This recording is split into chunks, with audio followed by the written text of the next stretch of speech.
Welcome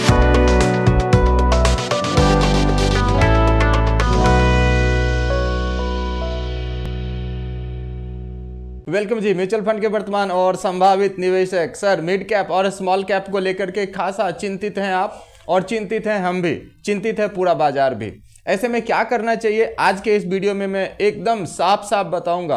और साथ ही क्यों चिंतित है, इसके पीछे का वजह, सबसे बड़ा इंपॉर्टेंट वजह यह है कि पिछले 2025 जनवरी और फरवरी के लगभग आधा फर्स्ट फोर्टनाइट कंप्लीट हो गया। इस 1.5 महीने में लगातार स्मॉल कैप और मिड कैप में अच्छी खासी बिकवाली दर्ज की गई है। लगभग अगर निफ्टी 150 के हालात देखेंगे तो 7% और निफ्टी स्मॉल कैप 250 के हालात देखेंगे तो लगभग 9% की गिरावट है। और यह गिरावट सबसे तेज गिरावट है। इस वजह से जितने भी स्मॉल कैप और मिड कैप में लोगों ने एसआईपी लगा रखी है, लमसम कर रखा है, अच्छा खासा उनका गिरावट है, इसलिए उनका दर्द लाजमी है। ऐसे में क्या करना चाहिए, आज के इस वीडियो में हम देखेंगे। हाँ, अगर आपने मेरे इस चैनल को सब्सक्राइब नहीं किया है बॉस, तो प्लीज़ सब्सक्राइब कर लीजिए थोड़ा सा, क्योंकि आप तक क्वालिटी इन्फॉर्मेशन पहुंचाने की कोशिश करूंगा आपके एजुकेशन के लिए। कुछ भी उलूल जुलूल चीज़ें नहीं बताऊंगा सर। तो चलिए सर, शुरुआत करते हैं। सबसे पहले ये देख लेते हैं कि आफ्टर ऑल ये स्मॉल कैप में इस तरह की बिकवाली का सिलसिला आखिर शुरू कैसे हो गया। तो सबसे पहला ओवर वैल्यूएशन क्यों हुआ, क्योंकि पिछले 3 साल जो गोल्डन टाइम कह सकते हैं आप स्टॉक मार्केट के लिए भारत में, लगातार जब इसके प्राइस अप जा रहे थे, ऊपर जा रहे थे, तो लोगों ने ये नोट किया कि स्मॉल कैप में सबसे ज़्यादा तेज ऊपर की तरफ भाग रहे हैं जितने भी स्टॉक्स हैं वो। तो जितने भी यंग जनरेशन थी, जैन जी जिसे कहते हैं वो, और जितने भी नए निवेशक थे वो, उन्होंने अपने फाइनेंशियल प्लानर को इंसिस्ट किया कि नहीं जी, मेरा एक्सपोजर स्मॉल कैप में ज़्यादा रखो, स्मॉल कैप में ज़्यादा रखो, क्योंकि वो नए थे। तो अब उन लोगों ने जो ज़्यादा खरीदारी करी, इस वजह से जो अपना इंट्रिंसिक वैल्यू था स्मॉल कैप शेयर के स्टॉक्स ने, उससे कई गुना ज़्यादा हो रखा था वो, है कि नहीं। और दूसरी बात, ओवर वैल्यूड इसलिए हो गया, और प्लस जैसे ही मार्केट नीचे आना शुरू हुआ सितंबर ऑनवर्ड्स, तो उसमें बिकवाली शुरू हो गई। तो एकदम से शार्प राइज हुआ और फिर शार्प फॉल हुआ, है कि नहीं। तो पहला ओवर वैल्यूएशन रीजन था। फिर आगे देखेंगे तो लोगों ने प्रॉफिट बुकिंग, चूंकि ओवर वैल्यूएशन हो गया था, मार्केट गिरने लगा, तो लोगों ने प्रॉफिट बुकिंग का काम शुरू कर दिया। इस बीच 2 न्यूज ने भी अहम रोल प्ले कर दिया। पहला, हमारा market regulator security exchange board of India ने भी ये कह दिया, हॉक आई होता ना क्रिकेट में, जो हॉक आई से चेक करते हैं, ऐसे ही हॉक आई रखना शुरू कर दिया कि भैया ये स्मॉल कैप में ये गजब का परफॉर्मेंस क्यों आ रहा है। क्वांट पे नकेल कस दी उसने। इधर सारे फंड हाउस को ये बोल दिया कि आप अपना मंथली स्ट्रेस टेस्ट करो, और उस स्ट्रेस टेस्ट का रिपोर्ट हमें दिखाओ कि भाई आपके जो स्मॉल कैप में जो फंड है वो फंड 50% रिडम्पशन कर पाने की क्षमता में है कि नहीं, क्योंकि सेबी को कुछ दाल में काला लगने लगा। और पब्लिक को, उन्होंने इन्वेस्टर्स को आगाह भी कर दिया कि भैया इसमें दाल में काला है, संभल के इन्वेस्टमेंट करना। तो यहाँ से भी क्योंकि नए इन्वेस्टर हैं, एक न्यूज से खतरा हो जाता है। और इस सब पे बोलते हैं ना, सबसे ज्यादा जो रोल प्ले कर दिया एस नरेन सर की वो रिपोर्ट ने। S Naren sir distributor meets Chennai में जाके ओपनली कह दिए कि भाई अगर स्मॉल कैप में अगर 2023 के बाद अगर आपने एसआईपी लगाया है तो टाइम होराइजन कम से कम 20 साल का रखना, नहीं तो उसके नीचे अगर रहोगे तो आपको रिटर्न अच्छा नहीं मिलेगा। और इससे मिलते जुलते लाइन उन्होंने कहा, मैं भी सटीक उनका लाइन नहीं बोल रहा हूं, मगर इससे भी लोग सावधान हो गए और सावधान लोगों ने बिकवाली शुरू कर दी। इस तरह से बिकवाली का दौर चल पड़ा। और निफ्टी 50 की तुलना में ये दोनों इंडेक्स, निफ्टी मिड कैप 150 और स्मॉल कैप 250, ये दोनों जबरदस्त नीचे आ गए। टेंशन बन गया, खास करके टेंशन इसलिए और बन गया कि कोई सीजन्ड इन्वेस्टर्स स्मॉल कैप में ज़्यादा है नहीं, नए यंग जनरेशन है जिसने कभी इस तरह का क्रैश देखा नहीं, और दूसरा जिन्होंने कि ये कोविड के बाद इन्वेस्टमेंट शुरू किया है, तो इन्होंने कोई क्रैश तो देखा नहीं, इसलिए उनके मन में टेंशन हो रही। चलिए आपकी टेंशन मैं दूर कर देता हूँ। पहले तो हंसिए और मुस्कुराइए कि आप इंस मीडिया का ये यूट्यूब वीडियो देख रहे हैं। आइए मैं आपको दिखाता हूँ स्मॉल कैप, आज का मैंने टॉपिक ही रखा है स्मॉल कैप या मिड कैप फंड में एसआईपी तभी बंद करें जब 1, 2 और 3, इन तीनों में से कहीं आपको कुछ लगता है। चलिए एक एक करके आपको बताता हूं। पहला, फूल्स गोल्ड डायलमा के शिकार हो गए हैं अगर आप, तो फूल्स गोल्ड डायलमा क्या है सर? एक सोने के जैसा, गोल्ड के जैसा ही एक धातु खनिज है जिसको पाइराइट बोलते हैं, लोहा और गंधक का मिश्रण होता है, वो भी धरती के नीचे से प्राप्त होता है, वो पाइराइट है। लेकिन आप उसे दूर से देखेंगे तो लगेगा अरे यार ये तो हूबहू गोल्ड ही है, धोखा जैसा लगेगा आपको। एक तो होता है कि प्लेटिंग है जी, तो पहले से पता रहता है कि प्लेटिंग है, गोल्ड नहीं है। एक तो है कि गोल्ड है, और इन दोनों के बीच में ये डाउट वाला एरिया है, संशयी आत्मा, कि ये गोल्ड जैसा दिखता है मगर गोल्ड है नहीं।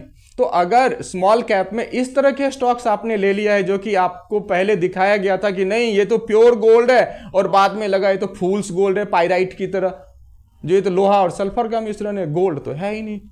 अगर इस तरह की चीज है तो एक बार अपने पोर्टफोलियो को रिव्यू करवा लीजिए। अगर आप खुद किसी फाइनेंशियल प्लानर से, अगर आप खुद एक्सपर्ट हैं तो खुद कर लीजिए, और उसमें से अगर इस तरह की है तभी आप एसआईपी आप बंद करिए। पहला रीजन।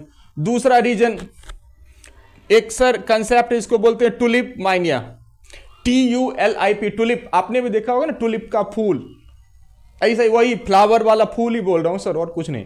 टुलिप माइनिया बेसिकली ये कंसेप्ट कब से शुरू हुआ सर, मैं इसके पीछे की कहानी फटाफट बताता हूं। नीदरलैंड में एक छोटा सा इलाका है हॉलैंड, जिसको कि कभी कभी एक कंट्री भी एज्यूम कर लेते हैं लोग, चलिए वो उनकी हो जाने।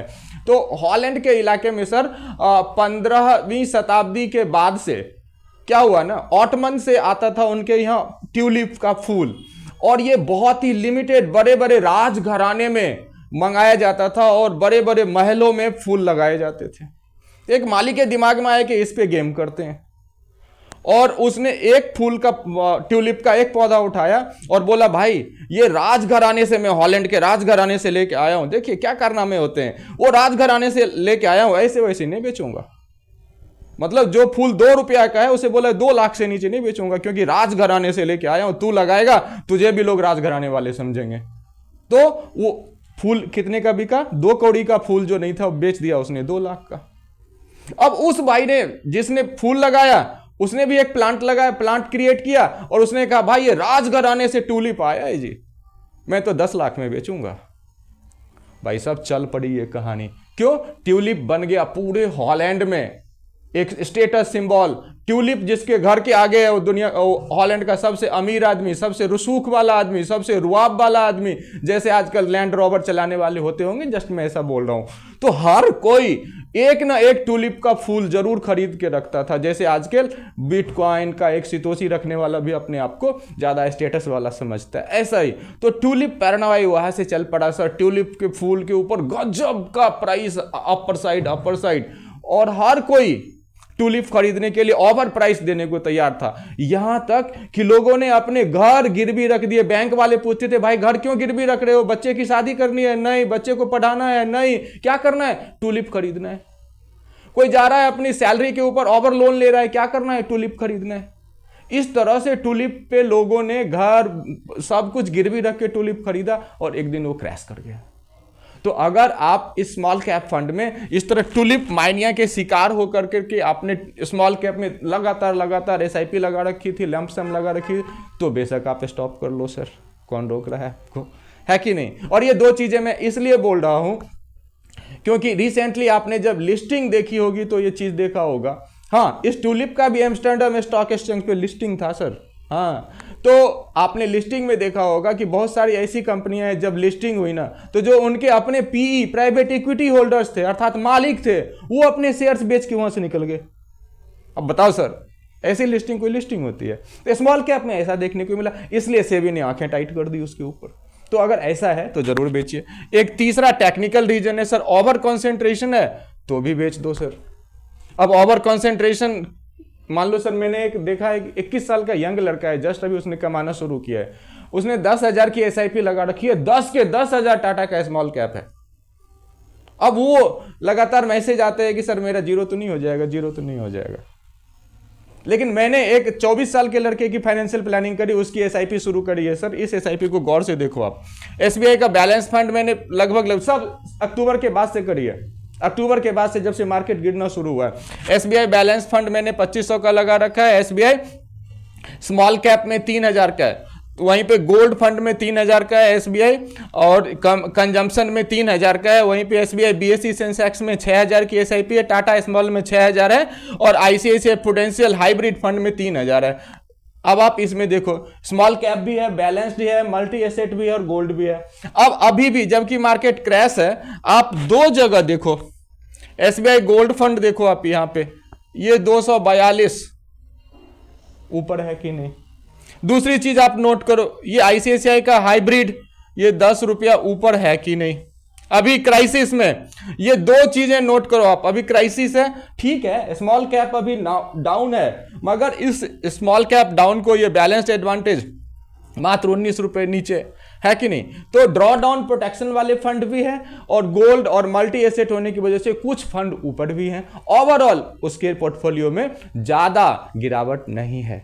इसलिए अगर ओवर कॉन्सेंट्रेशन है तो भैया फट से रिव्यू करो उसको।